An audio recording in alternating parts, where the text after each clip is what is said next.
Friends, ఇవాల్టి మన recipe వచ్చేయండి సూపర్ టేస్టీగా హెల్తీగా ఉండే బనానాతో చేసిన ఒక రెసిపీ అండి. చాలా అంటే చాలా ఎమ్మీగా ఉంటుంది. మనం బనానాస్ వచ్చి అరటిపండు కొంచెం కలర్ చేంజ్ అయిపోతే పాడేస్తూ ఉంటాం కదా, అలా పాడేయకుండా ఇలాంటిది ఒక స్నాక్స్ని సూపర్గా చేసి పిల్లలకి పెట్టండి. చూడండి లోపల ఎంత సాఫ్ట్ టెక్స్చర్గా ఉంటుంది, బయట అంత క్రిస్పీగా సూపర్గా ఉంటుంది. ఇది ఎగ్తో చేసేది చాలా అంటే చాలా ఎమ్మీగా ఉంటుంది. చూడండి ఇలాంటివి బనానాస్ ఎవరు తినమన్నమాట. ఇంట్లో చాలా వరకు అవాయిడ్ చేసేస్తూ పడేస్తూ ఉంటాము ఇలా రైప్ అయిపోయిన బనానా. వీటిని వేస్ట్ చేయకుండా ఈరోజు ఒక రెసిపీ చేసుకుందాం మనము. ఫస్ట్ ఇలాంటివి ఒక 2 బనానాస్ని తీసుకుందాము.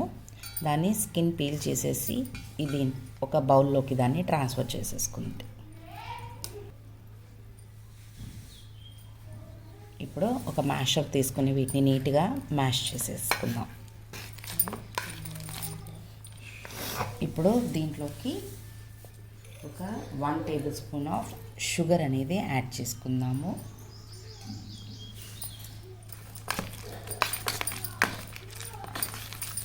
దీన్ని బాగా మ్యాష్ చేసి పెట్టేసుకుందామండి. ఇలా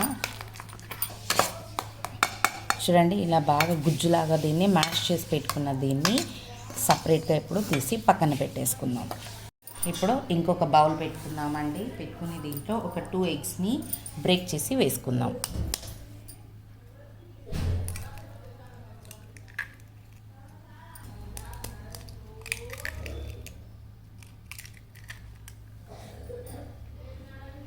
ఇప్పుడు దీంట్లోకి ఒక 1 టేబుల్ స్పూన్ ఆఫ్ షుగర్ అనేది యాడ్ చేసుకుందాము.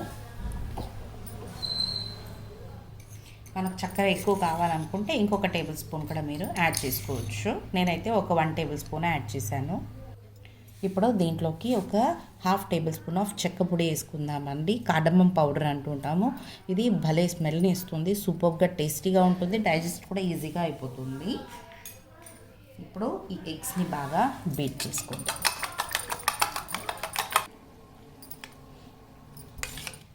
చూడండి, ఇలా బీట్ చేసుకున్న ఈ మిక్చర్కి కాస్త ఒక 1 టేబుల్ స్పూన్ ఆఫ్ మిల్క్ అనేది యాడ్ చేసుకుందాము.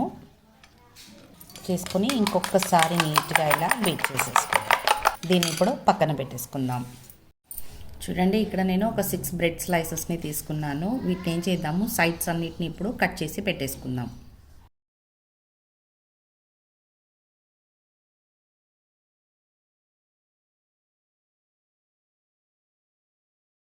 చూడండి, ఇలా నీట్గా సైడ్స్ అంతా కట్ చేసి పెట్టేసుకున్న వీటిని పక్కన ఒక ప్లేట్లో పెట్టుకుని ఒక్కటిని ఇలా పెట్టుకుందాము. పెట్టుకొని దీన్ని కాస్త స్ప్రెడ్ చేసుకోండి. ఇలా చూడండి, ఇలా స్ప్రెడ్ చేసుకున్న దీంట్లో సెంటర్లోకి మనము ముందుగానే రెడీ చేసి పెట్టుకుంటాం కదా బనానా, ఆ బనానాది స్టఫింగ్ కాస్త ఇలా లోపల పెట్టేసుకుందాం. పెట్టుకుని సైడ్స్కి ఎగ్ని రెడీ చేసుకున్నాం కదా, ఈ ఎగ్ మిక్చర్తో కాస్త దీన్ని ఇలా స్ప్రెడ్ చేసేసేయండి. కోటింగ్ కోసం మనకిది ఇలా. ఇప్పుడు దీన్ని ఇలా రోల్ చేసి పెట్టేసుకుందాం.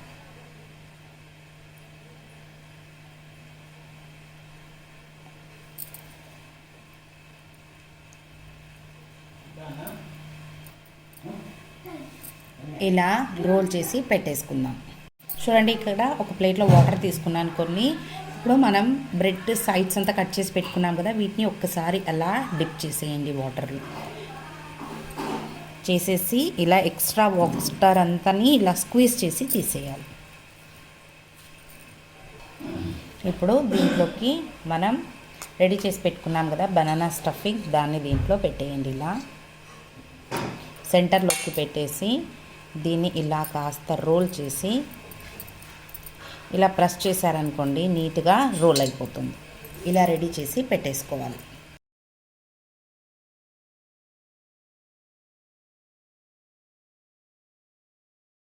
వచ్చి బ్రెడ్ క్రమ్స్ అనమాట మనకు. ఇది ఎలా చేసుకోవచ్చు అంటే ఇప్పుడు మనం సైడ్స్ అంతా తీసేసుకున్నాం కదా, ఆ సైడ్స్ని అన్నిటిని ఒక మిక్సీలోకి వేసుకున్నాం అనుకోండి, ఇలా ఫైన్ పౌడర్గా రెడీ అయిపోతుంది.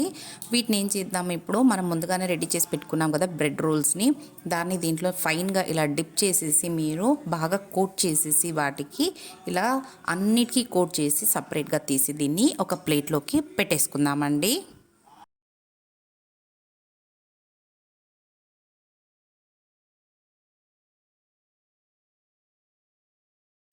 చూడండి, ఇక్కడ ముందుగానే ఒక కడాయి పెట్టి రెడీ చేసేసుకున్నాను. ఇప్పుడు ఈ కడాయిలోకి మనము ఒక 4 టేబుల్ స్పూన్స్ ఆఫ్ ఆయిల్ అనేది యాడ్ చేసుకుందామండి. ఇప్పుడు ఆయిల్ కాస్త వేడెక్కాక మనము ముందుగానే ఎగ్ బీట్ని రెడీ చేసి పెట్టుకున్నాం కదా, 2 ఎగ్స్ని బాగా బీట్ చేసి ఆ దాంట్లోకి మనం రెడీ చేసి పెట్టుకున్న బ్రెడ్ రోల్స్ని దీంట్లో ఒక్కొక్కటిగా డిప్ చేసుకుంటూ ఇలా నీట్గా వీటిని ఆయిల్లో పెట్టేసి ఫ్రై చేసి బోత్ ద సైడ్స్ నీట్గా ఫ్రై చేసి తీద్దాము. ఫ్లేమ్ అనేది లోలోనే పెట్టుకోవాలండి, లేకుంటే మాడిపోతాయి అన్నమాట. మనకు మిల్క్ ఎగ్ అంతా వేసాం కాబట్టి మనం దీంట్లోకి కాస్త నెమ్మదిగా స్లోగా పెట్టేసి మనము నీట్గా బోత్ ద సైడ్స్ దీన్ని ఫ్రై చేసి తీసేసుకుందాం. చూడండి, ఇప్పుడు మనకి ఇక్కడ నీట్గా రెడీ అయిపోయిందనమాట. బోత్ ద సైడ్స్ నేను బాగా ఫ్రై చేసి తీసాను లో ఫ్లేమ్లోనే. మరి చాలా సింపుల్గా విదిన్ 10 మినిట్స్ దీన్ని చేసేయచ్చు అనమాట. చాలా ఎమ్మిగా ఉంటుంది, పిల్లలకి అయితే భలేగా నచ్చుతుంది అనమాట. ఇది మనం పడేయకుండా బాగా యూస్ చేసుకోవచ్చు మన బనానాస్ని. మరి మీకు కూడా నచ్చింది అనుకుంటాను. మీరు కూడా ఒక్కసారి తప్పకుండా ట్రై చేసి చూడండి, మీకు ఎలా వచ్చిందని నాకు కమెంట్లో తెలపండి. మరి నా ఛానల్ని తప్పకుండా సబ్స్క్రైబ్ చేసుకోండి.